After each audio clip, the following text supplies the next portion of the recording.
estavam mais ou menos o seguinte: sabe quando você vai na praia e vê o mar calmo, mas no fundo você vê tudo preto, porque vem um tsunami? É isso. E esse mar é uma espécie de nata. Sabe aquela nata grossa do leite? É isso que nós estamos tendo. Porque devido aos últimos 30 anos de neoliberalismo, o que nós temos nesse momento é uma classe operária e o grosso dos trabalhadores em geral paralisado, mas com a panela de pressão que cada vez está mais explosiva. Tá? Então, normalmente, isso é muito importante que eu vou colocar para responder a pergunta. Normalmente, o que Hegel e Marx falavam é em cima da questão de que a somatória das mudanças quantitativas dá uma grande explosão. A mudança qualitativa e sempre foi assim. Por exemplo, nós temos pequenos ataques. Ataque aqui, tira direito lá, tira direito não sei onde, e a panela vai, o caldo vai cada vez ficando mais grosso. Por exemplo, o caso que eu mencionei por cima da França é muito significativo. E eu não mencionei o caso do México. Os ataques que nós estamos tendo no mundo, que a classe operária no geral e os trabalhadores estão paralisados, deram, por exemplo, lugar a que a França, onde os trabalhadores, categorias de ponta, não se mobilizavam, desde a reforma da Previdência, no governo do primeiro-ministro Jospin, que foi no início da década de 2000, aí teve grandes manifestações e eles barraram a reforma da Previdência. Ela se mobiliza agora na quinta potência mundial contra os ataques contra os direitos trabalhistas. Isso é muito importante, o que aconteceu na França. Eles paralisaram o país durante 4 meses. E num país onde todo o setor metalúrgico de ponta, na quinta potência do mundo, por exemplo, todo o setor automobilístico do norte da França, está totalmente sucateado. E eles paralisaram Paris durante 4 meses. E o México, o que aconteceu?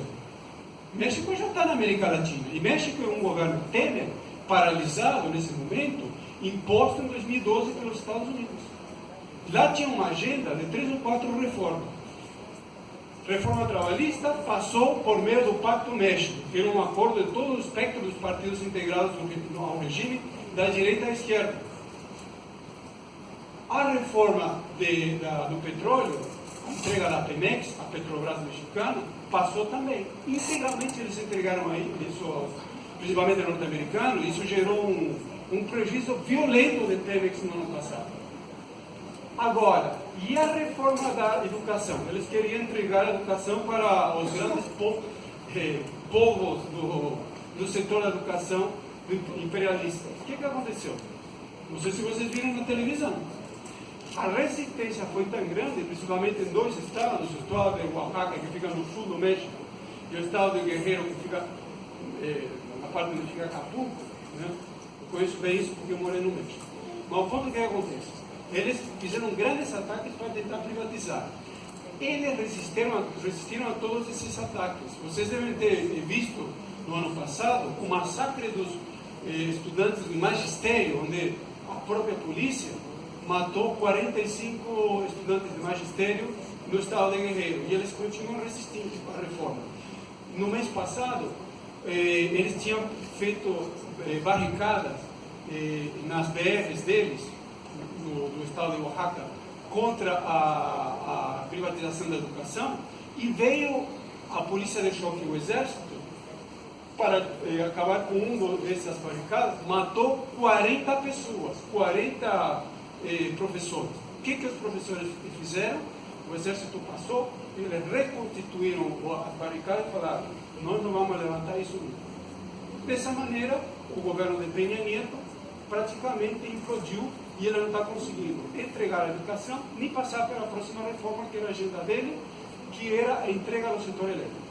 Ou seja, essas 2 experiências, França e México, nesse momento demonstram que a resistência contra o plano de ajustes que vem a partir de uma política regional dos Estados Unidos somente pode ser resistida por meio da luta da unificação dos trabalhadores.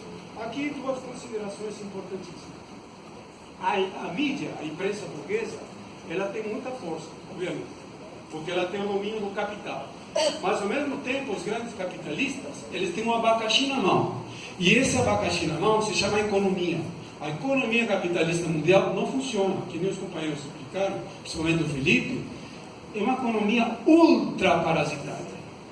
Tem vários dados sobre isso. Por exemplo, somente os derivativos financeiros, que foi um dos fatores que levou à crise, ao colapso financeiro, que de fato é uma crise clássica de superprodução capitalista, é uma crise econômica e não financeira, somente.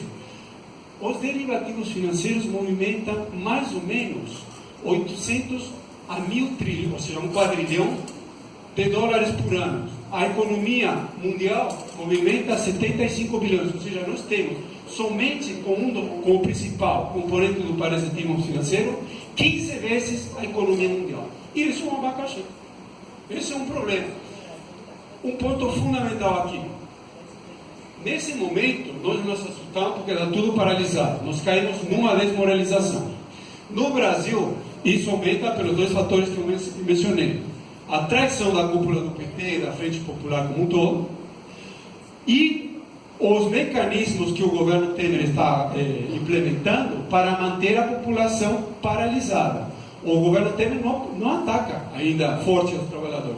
Ele duplicou o déficit para manter mais ou menos tudo como está, pagar o impeachment e manter uma certa tranquilidade. Só que o que acontece? Essa não é a política. A política é reduzir o déficit para entregar tudo que for possível, mais um pouco, para manter os lucros dos banqueiros. Porque desses 40% que são bancos externos, que o Felipe mencionou, devemos mencionar que o grosso está controlado pelos grandes bancos nacionais. Os 11 chamados primary dealers da dívida pública, que compram os títulos no atacado para vender no varejo, 9 são bancos que nem atuam no Brasil. Está ali, por exemplo, o Goldman Sachs, que ele mencionou, o First National Bank, o Deutsche Bank, são grandes bancos internacionais. É tudo uma podridão total. Ou seja, aqui está o cerne da resposta. Eu fiz um preâmbulo para chegar no cerne. O cerne é o seguinte: os ataques contra a classe trabalhadora brasileira e mundial estão colocados por conta do aprofundamento da crise na escala mundial, na qual o Brasil sai na linha de largada, como Ayrton Senna. Né? E, nesse sentido, esses ataques tendem a mobilizar os trabalhadores, que nem o exemplo da França e do México colocaram. Para o próximo período, portanto, os ataques são inevitáveis e esses ataques irão colocar em movimento a classe trabalhadora brasileira e mundial, que está paralisada há 25 anos. Com essa classe operária em movimento, nós vamos ter muitas surpresas. Essa paralisia toda está com os dias contados, não vai ser assim por muito tempo. O dever histórico, inclusive, de quem quer lutar contra esses ataques do grande capital, pelos direitos dos trabalhadores, contra o parasitismo, contra todos esses absurdos que os companheiros relataram, qual é nesse momento? Em primeiro lugar, manter a tranquilidade. Se a gente vai se desesperar, vamos nos suicidar. Isso é o ponto número 1. Mas, sendo objetivo, nós temos que analisar com tranquilidade a situação, analisar a situação em perspectiva, analisar os vários fatores envolvidos e montar uma imprensa independente do capital para esclarecer em primeiro lugar e para impulsionar a luta unificada, conforme os outros companheiros colocaram. Nesse momento, nós precisamos unificar as várias categorias, os vários lutadores sociais, sindicais e políticos, na luta contra o imperialismo, contra os ataques, contra o golpismo. As eleições, nesse momento, até, se o companheiro Felipe me permite fazer uma pequena observação, eu acho que as eleições já, eu entendo o que você quer dizer, que é a palavra de ordem da conduta, inclusive, ela é uma palavra de luta até interessante, mas ela tem um problema. Nesse momento, como está tudo paralisado, se você vai colocar o chamamento de eleições já, que a própria Dilma está chamando isso, é um perigo, porque eleições já, você sabe quem quer eleições já, de fato. e com poder para impor eleições já no próprio endereço, é a Lava Jato. Nós não temos eleições já por meio de uma constituinte que possa trazer mudanças. Porque numa situação de paralisia, que não é pré-revolucionária, que nós vamos ter uma reforma constitucional feita pelos mesmos golpistas. Nós vamos ter um Congresso ainda mais elitista. Então, o que nós deveríamos dizer assim, eleições já, mas não tão já. Ou seja, eleições quando a correlação de força esteja apropriada, senão nós vamos levar na cabeça. Isso que nós vamos levar. Porque nós precisamos, assim, denunciar essas eleições municipais, no sentido de que são eleições municipais chamadas por um regime de exceção, regime golpista, em primeiro lugar. Nós devemos, em segundo lugar, lutar pela unificação dos trabalhadores nas ruas, em primeiro lugar, em cima dessas grandes campanhas salariais, denunciando o golpismo e colocando que a saída deve ser por um governo não de conciliação de classes. Nós devemos colocar que essa luta por um governo dos trabalhadores do campo e da cidade, principalmente da cidade. E ao mesmo tempo que a unidade deve ser construída na luta, não em palavras, senão na luta real, por a construção de uma organização política que represente realmente os interesses dos trabalhadores.